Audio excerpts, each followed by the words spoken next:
Hi yours minds. We know that the mass of a photon is equal to 0.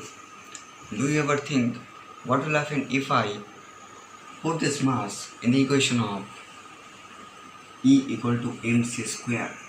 What will happen?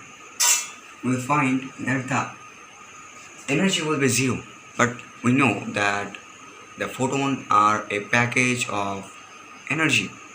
But we in this equation find that the energy will be 0. But how can it possible? How can it possible?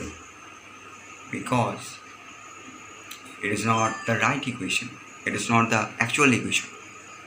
Because this equation will only valid when the object's mass will be non-zero. Okay, and the momentum will be 0. Now we'll say that where the momentum here is, there is no momentum.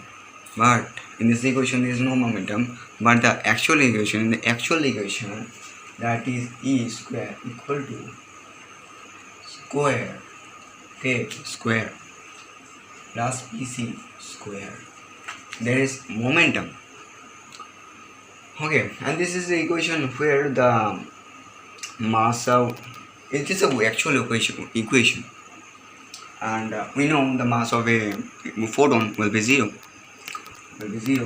But photon have momentum, so there is some energy in photon. That's why photons have energy. Okay, this was a very tricky question, and this question came to my mind when I was in the 10th standard. But at the time I cannot explain it. This question was confusing me. But the questions are very important because what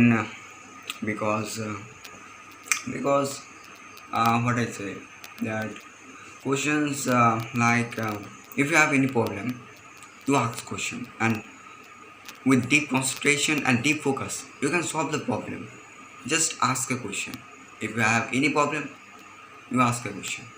If you haven't money, so ask why I haven't money. So ask a question with deep concentration and focus. I think you can answer, you can solve the problem. Okay, so if these videos are helpful for you, you can subscribe our channel. And if you have any question, because questions are very important, so if you have any question in your mind, you can comment me in the comment section and I will try to answer it. And at last, be curious, be busy. Goodbye.